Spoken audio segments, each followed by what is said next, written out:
Welcome home to USA Global TV and Radio, a place where dreams take flight, with authentic storytelling, diverse perspectives and meaningful conversations, where global stories unite and bridges are built beyond all borders. Discover world-class education, entertainment, hope and inspiration. Together, we're building bridges worldwide. Subscribe to our channel, USA Global TV. Download our app, USA Global TV.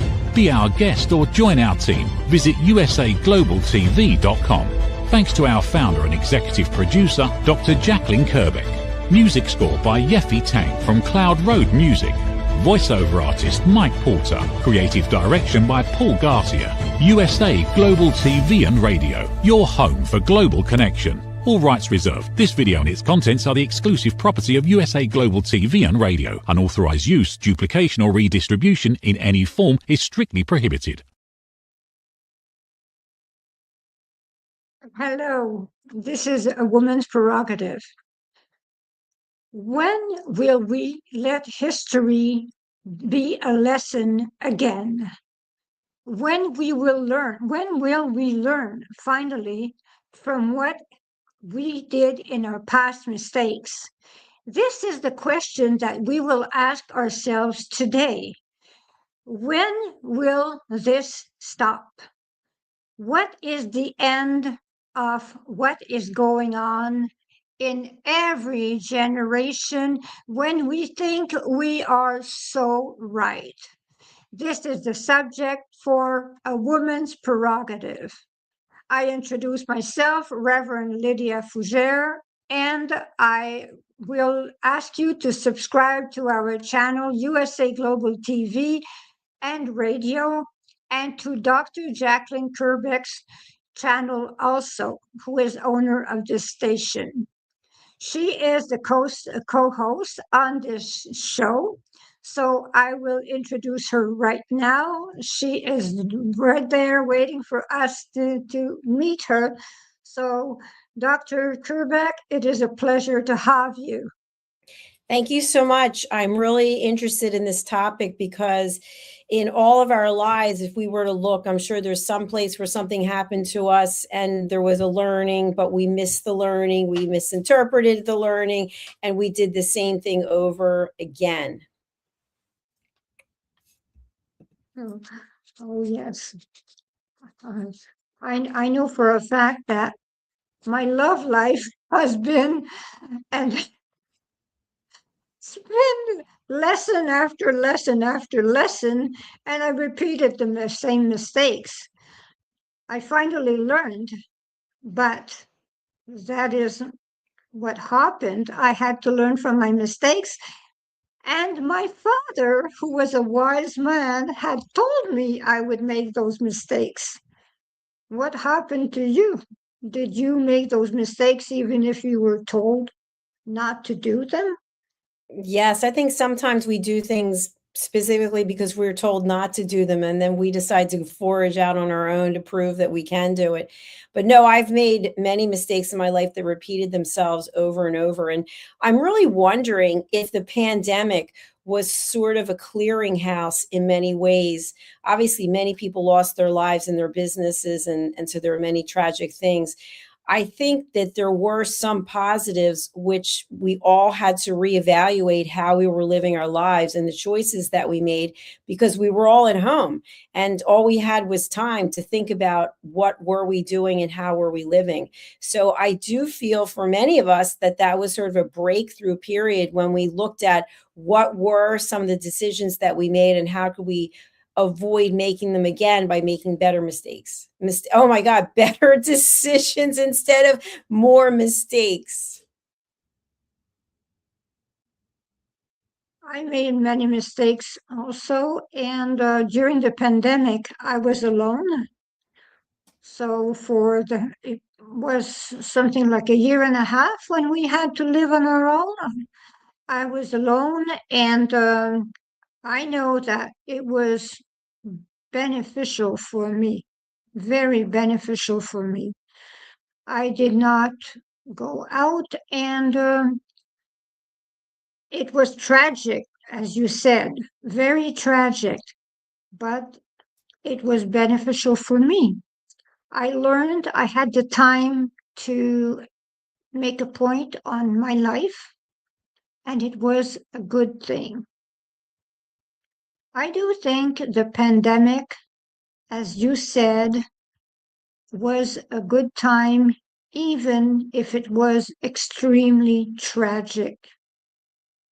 It was a good time, I think, to reset and look at the decisions that we were making. For me, I was with my mother, and we were on an island that was completely removed. There was really very few people there at all. And at the same time, my mother had dementia. So it was kind of interesting to be with someone I really admired so much, and she was my best friend. And it was the two of us in a lockdown, me starting my business, doing this television network, and watching my mother just forget things that she knew all of her life. And it kind of stuck with me since then, in that at any moment, what we know can be taken away from us. And so taking time to reflect is really important instead of reacting, which is a lot of what we do, especially if something is done to us. We look at it as a punishment or retaliation or something that was done out of a negative emotion, which could be the case, but maybe it's actually being done for us as a lesson for us to open our eyes and evaluate how we're showing up. The way we are showing up usually is the way we want to show up. But if we want to show up our best, we should be willing to listen. We should be willing to learn from what people are telling us.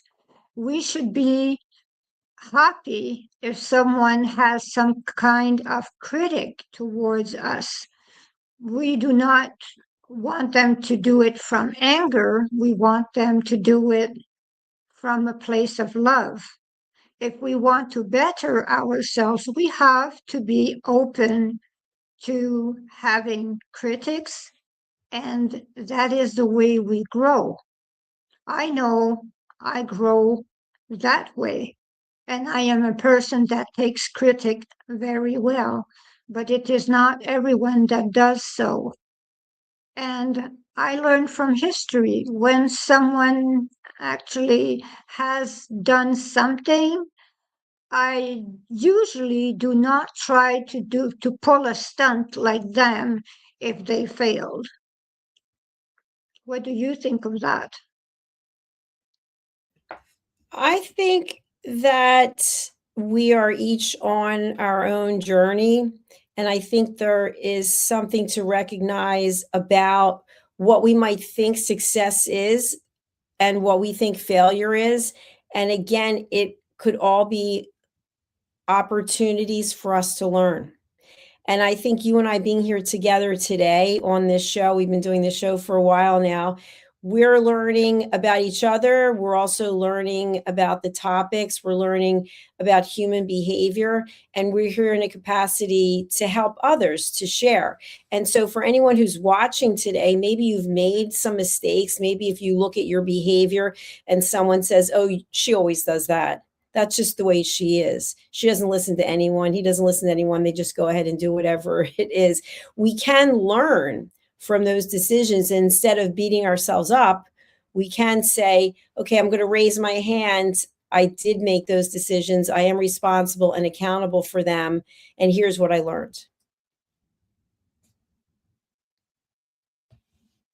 I see. I will explain something that I went through when I was a nurse. I was going through a training, and there were several nurses and doctors that were going through the training. And the teacher, who was a doctor, explained something that was extremely difficult to understand, I have to admit. And then that doctor said, I would like for everyone that did not understand to raise their hands. And I was the only one that raised her hand. So the person looked at me and said, "You did not understand, Nurse Lydia." I said, "No, I'm sorry. I will have to have more explanations. Maybe it is me, maybe it is the way it is explained to me, but I did not understand." So the doctor said, "Okay, so since everyone understood, I would like for someone to stand up and explain to Nurse Lydia what she did not understand." We are talking about a class of about 45 people, and no one had understood. I was the only one that was willing to say I had not understood. So we learn from past mistakes, but we have to be willing to learn and admit that we have made mistakes. So they had made the mistake of lying on what they had learned. What do you think about this lesson? I think that's an important lesson, and thank you for being candid and sharing that. One thing that I've observed over time, and I see this repeatedly, something will happen to someone and they blame it on someone or something else. And I see this, it's interesting. It usually happens to the same people over and over and over again. And they're constantly looking to throw the blame on someone else. So, in the scenario that you just described, being able to say, you know what, I don't understand. It's not working for me.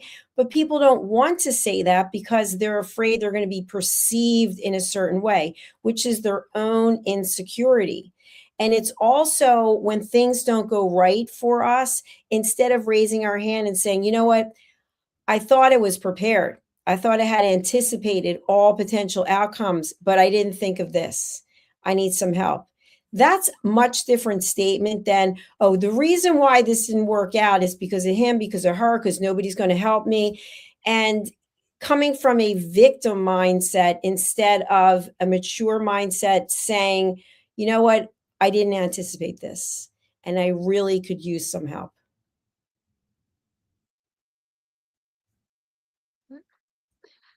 I love the way you say, "I could use some help," because so many people do not say they need help when they actually need help.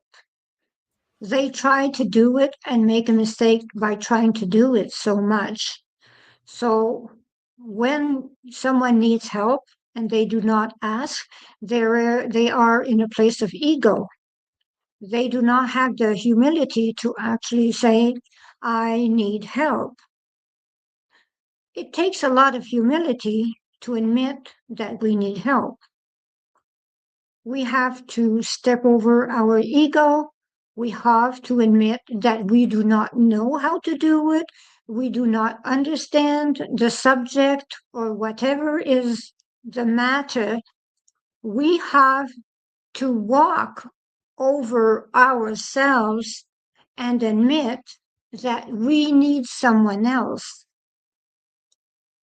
That is what people have trouble doing. They do not want to look feeble. But being feeble is not admitting.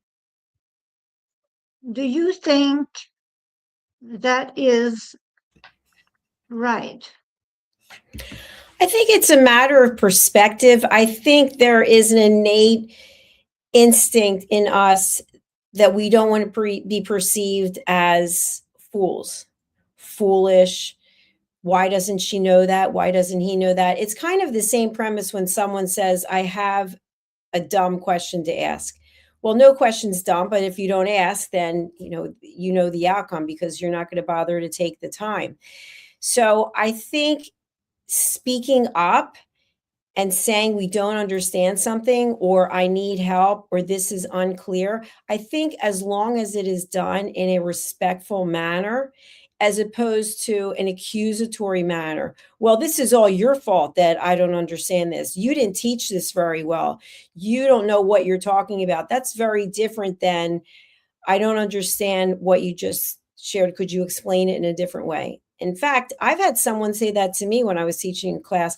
Could you explain what you just said in another way? Absolutely. Thank you for asking. It shows someone's listening, that they're interested, that they actually care. And as someone who is teaching in a teacher capacity or even in a nursing capacity, you want to know that people are listening. That's important, because when you're there to bring value, you want to make sure you're connecting with people. But if you find that you're continuously not understanding many things, there might be something else going on. Maybe you're not able to focus. Maybe there's something that's really weighing on your mind that you just can't unburden yourself from it for the moment to take in new information, because we only have so much space. Yes, we only have so much space. That is true. And I know for a fact that when we are nurses, we cannot make mistakes. And we have to know what we are talking about. We have to know the subject. When we are doctors, we are talking about people's lives. In marketing, we are talking about people's money. Money is extremely important also. So whether it is me, whether it is you, we cannot afford to make a lot of mistakes. We have to be ready and we have to know our subject. But the thing is that when a person does not want to admit there is fear, vanity that comes into account. There is also the desire for power, which is the same in the past as it was today, because since the Bronze Age, humans have been the same, only technology has changed. The human mind thinks the same. They just think they are more advanced, but they still do the same mistakes. History repeats because the human mind lets its ego overcome its problems. Yes, I agree. I was thinking of something that happened to me recently, and I'd love you to give your input on it. But someone asked me what I do for a living. So I explained. And then after I explained, the person said, you know what you would probably be good at? And I said, no. And this person said, did you ever think of having a podcast? And I looked at the person and I said, thanks for the question. What is it that you think I do? I have no idea. And I explained, okay, do you own a television? So I explained about the television. I said, you see people on the TV. I said, I'm one of those people that's on a TV. And I've created a platform where other people are on a TV. And so the person said, well, what about a podcast? And I said, okay, could you explain what is a podcast to you? And the person couldn't even explain that. So I got to the point, originally I felt frustrated because I thought, why aren't you listening? It's pretty, to me, it's so obvious what it is that I do, but it's not obvious to other people. So instead of having some kind of distance between myself and this person, I was asking them to really think. And what ended up happening was they were getting frustrated because they had no idea they didn't know what I was doing for a living. And no matter how many different ways I tried to explain it, providing education, teaching, they still couldn't understand what I was doing. So in terms of history repeating itself, there have to be times when we walk away as well. And we say, you know what, let's just agree to disagree. Obviously, you don't understand what I'm doing and I'm not able to convey to you.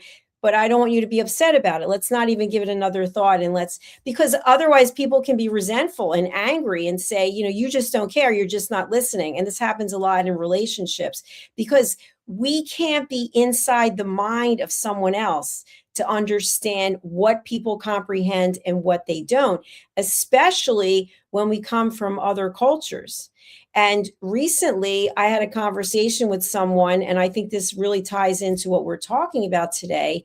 And the person was sharing that women have come so far, but we've lost our femininity. And because we've lost our femininity, we are acting in our masculine energy, and we've forgotten why we need men. And I said, oh, I'm very interested. Can you continue? And the person said, well, women weren't meant to be in the work world. Women were meant to be cooking and cleaning and having children and being in the home. And so I could feel myself getting a little upset, but I was thinking to myself, I wonder why I'm getting upset. So I was just continuing to listen. And finally, the woman said, the reason why there's so much upsetment in this world today is because women are not in the place where they need to be, which is in the home. And so history is repeating itself because women feel like they want more rights, but at the same time, they want to know why a man's not opening the door and why relationships aren't working out. So it gave me a lot of pause to think. What are your thoughts about that? I think we have gone a long way. I certainly do not agree 100% with what she said. I do not totally disagree neither, but I do not totally agree.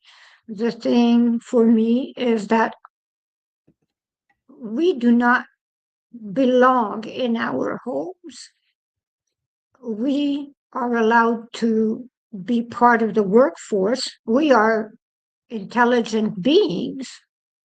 We are not physically the same as a man. We are not emotionally the same as a man. We have different purposes, but I do not agree on the fact that I should be home raising children while my spouse would be building a life, a professional life, and I would be left behind, because this comes to what happens if there is a divorce and you have no work experience whatsoever. I would like to know what she would think of that if she were left behind without experience whatsoever.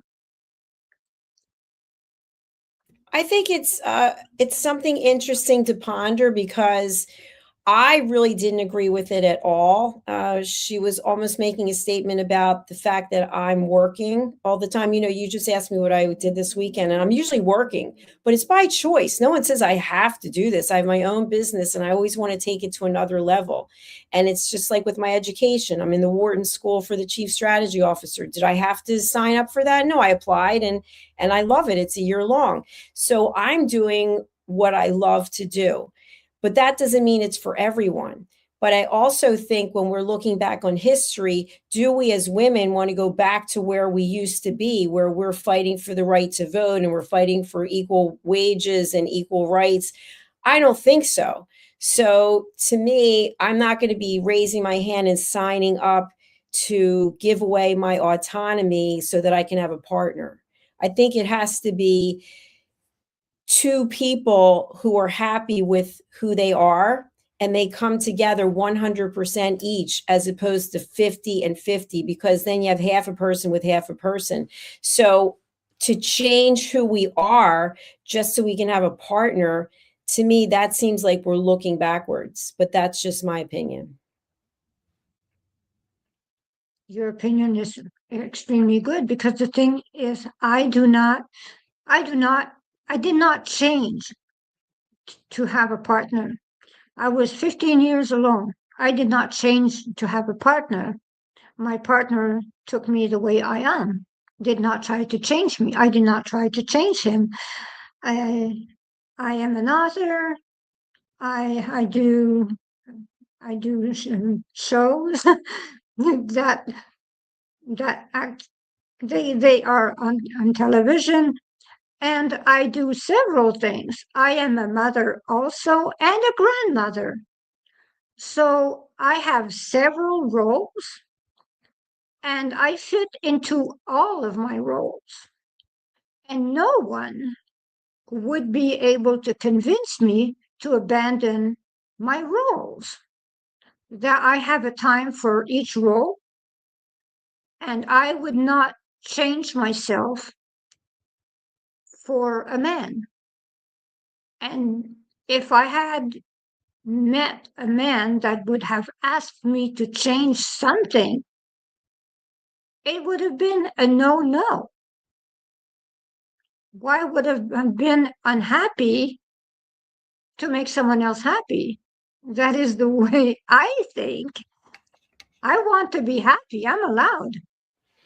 You are. You've every right to be happy. And I think when we are asked to change ourselves to be something that someone else wants us to be, that we're really going backwards. And I said this earlier today on another show, but I have to say it again. There's a series on Netflix called, I forget, it's something about the worst ex. And it's a series where people are sharing stories about their ex and how there were all these red flags about changing the way you look, about controlling your behavior, about what you're allowed to do, leaving the house, not allowed the house. And in every case that they're showing on this series, people's lives were in danger. And in some cases, people were killed. And so is every situation like that? No, of course not. But when we are asked to change so many things about ourselves that we came to the relationship with, to me, that's a red flag saying, okay, historically, we were supposed to be like this. But when you come to someone as a complete person, as we are, and you're looking for someone to share time with or have experiences with or create memories with, I believe for me, it would have to be someone saying, I understand you work 7 days a week. I understand you work out every day. I understand you only eat certain food. They'd have to say, I'm going to take you the way you are. I'm going to be happy for the time we can spend together instead of, oh, well, this is a no and that's a red flag and this isn't going to fit. And that happens a lot. And then people succumb to it. And then they look back and go, wow, I saw this. I saw myself shrinking, becoming smaller and smaller and smaller until I just wanted to hide or run away. So I think before we make decisions like that, are we truly happy or are we compromising so we don't have to be alone? And if we can't be alone, you were alone for a long time, I'm alone. Alone is not a bad thing. There's a lot to learn when you're alone, but to some people, it's an absolute no. And I'll turn it back to you. But we've seen situations, we know people who they lose their partner, their spouse, and within 6 months, they're with somebody else. Boom, no grieving process, no getting to learn yourself, right on to someone else. Yes, you have a point. I call those married widows, or I call those, married widowers, because the thing is that they are with someone, but they are alone, but they are scared of living on their own. So they rather be with someone that does not fit their mindset than leaving to be happy. So I call those the married widows, married widowers. That is my term, and I know many of them. They do not want to take a chance at life because they feel safety is in not being happy. They are a lot more scared of leaving than choosing happiness. What do you think of this? I think choosing happiness is something that we all have an option to do. Many cases, we feel guilt-ridden. Maybe we feel traumatized because we've seen people in our life who are not happy. Maybe we are afraid we'll lose the person we're with because in order to be happy, that might mean being our authentic selves, and somebody might not like that. We talked about this on other programs, but when we find our way to what it is we're really passionate about, I think there's probably a percentage of people who find it right away, but for most of us, we don't. When we actually find it and we're on the journey, that doesn't mean that the people around us in our inner circle are really happy for us. Because for a lot of people, we go through our entire lives going, I don't know why I'm here. I'm not really sure what my purpose is, but I know I'm going to go to work. I'm going to come home. I'm going to do this. I'm going to do that. It's the same thing. And I'm all about structure and discipline. I really believe in that. But I think it has to be structure and discipline for things that are bringing us joy.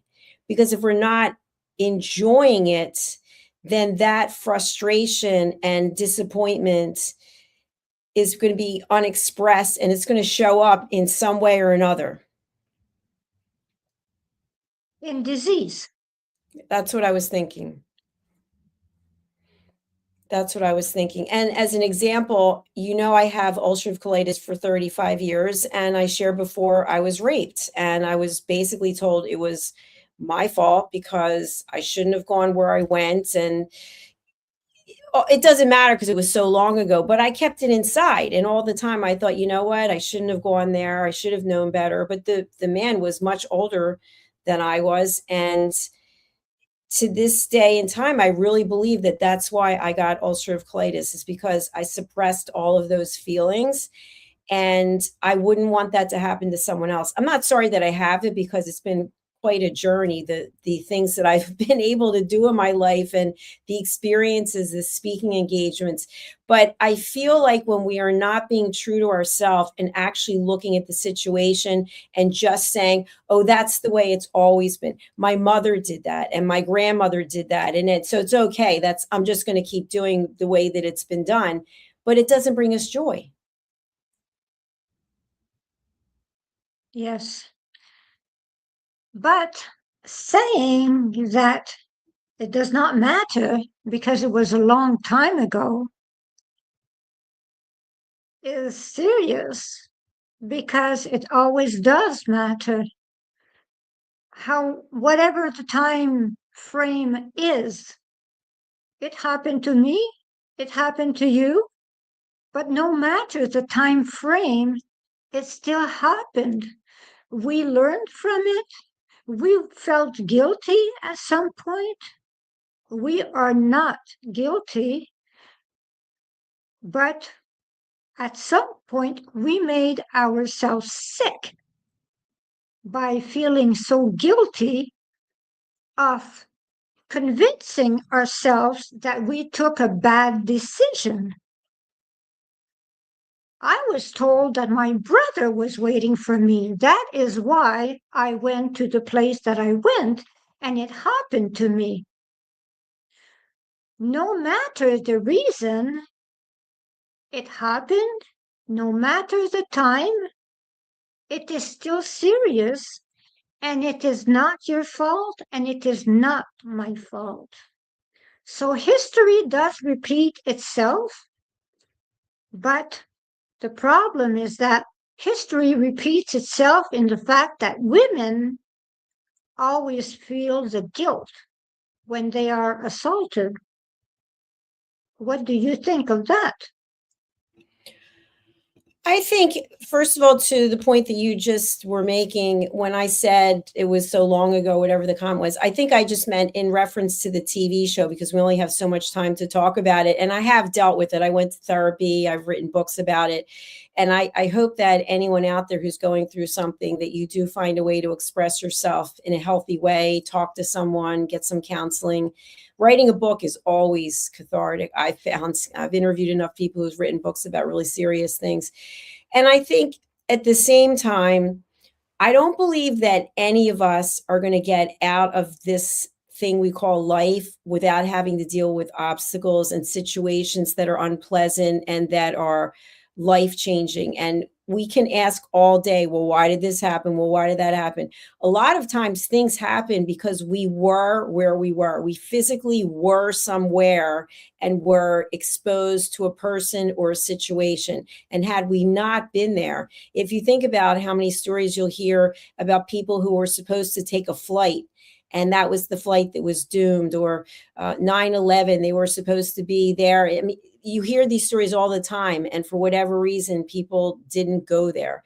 And it could even be the other day I was out driving, and twice, 2 different times, people were backing up, and I was like, beep, beep, beep. And I thought, oh my gosh, like 1 second later, and I would have been hit. So everything, I believe, is timing. But when we are in a situation that ends up in a way that we don't want it to be, and we wish that we could have done something differently, I believe that there is some kind of lesson there, that even if it wasn't our fault, even if we didn't wish it, that we're supposed to learn something from it. It's not a punishment. It's sort of an enlightenment that, okay, I'm supposed to learn something. And maybe that's just being very positive and trying to find the good in things. I don't know. You found the good in that thing because you have been able to explain to other women. You have been able to write a book. You have been able to open your world to other women. So that helps a lot because of your book, there are probably many women that felt a lot better. So you have changed their history in writing your book. Well, thank you. This is the way that, yes, you use your history to rewrite their history. I think it's always good when people talk about it. And the funny thing is, I'll just say this because we're running out of time. I didn't even have the book I'm talking to you about. And it just so turns out that I ordered one copy that came the other day. It's called Adversity to Awesome. This was my second book. And this details the story of my rape and also other women who came forward, and men, to share things that had happened to them that they've overcome. So I think it's really important that we express ourselves because, as I mentioned, something happens to all of us. And I guess there's different degrees of severity, but being able to talk about it gives people courage, I think, to come forward and share their story. So I want to thank you for having me as your guest again today. I really enjoyed this. And I do believe that next week we will be filming at a different day and time, but I'm sure we'll be able to let our audience know. So thank you, Reverend. Thank you. My pleasure.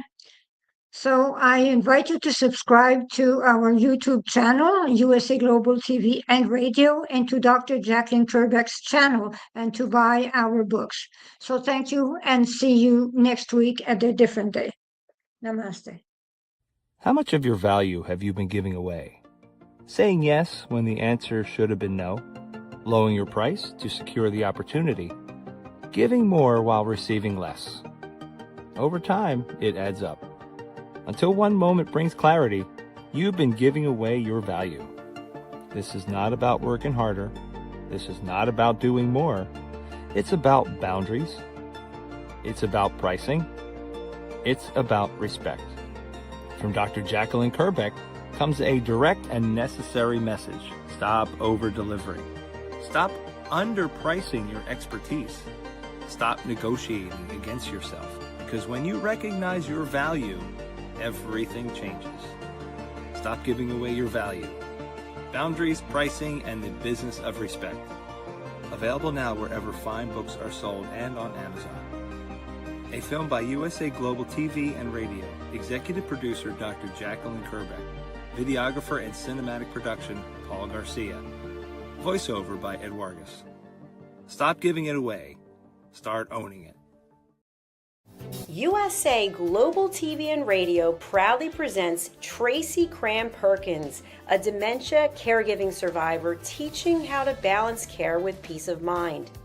#1 resource for dementia caregivers. It's the book Dementia Home Care: How to Prepare Before, During, and After. Over 17,000 copies sold of this must-have guide. now, a testimonial from Tracy Smith. If I was to describe this book to someone who is going through a similar situation, I would underscore how important it is to have some sort of a tool or a guidebook to help you through certain stages. And there's so many, it's such an unknown topic to the average person. And to have this as a reference is essential. It's going to help you get through it personally, as well as help your loved one manage. To learn more, go to TracyCramPerkins.com. Tracy Cram Perkins is an award-winning author. She's also the host of Dementia Home Care television show. Watch it here on USA Global TV and Radio. Thank you, viewers and listeners of USA Global TV and Radio, for joining us today. We're honoured to have your time and attention as part of our global community. At USA Global TV and Radio, we believe in the power of authentic conversations, meaningful connections, and creating a world of possibilities together. Want to be part of something bigger? Join our team of elevated listeners at usaglobaltv.com, a space where your voice matters and your ability to listen transforms relationships. Stay connected with us across all our platforms for thought-provoking discussions, expert insights, and empowering stories. Subscribe to our channels at youtube.com/c/USA Global TV. Follow us on social media and explore the endless opportunities we're creating for growth, learning, and inspiration. Together, we're not just broadcasting, we're building bridges and changing lives one conversation at a time. For inquiries, contact us at info@usaglobaltv.com. Produced by Executive Producer and Director Dr. Jacalyn KERBECK. Voiceover by Mike Porter. Creative direction by Paul Garcia. All rights reserved. Visit usaglobaltv.com to view our full terms and conditions.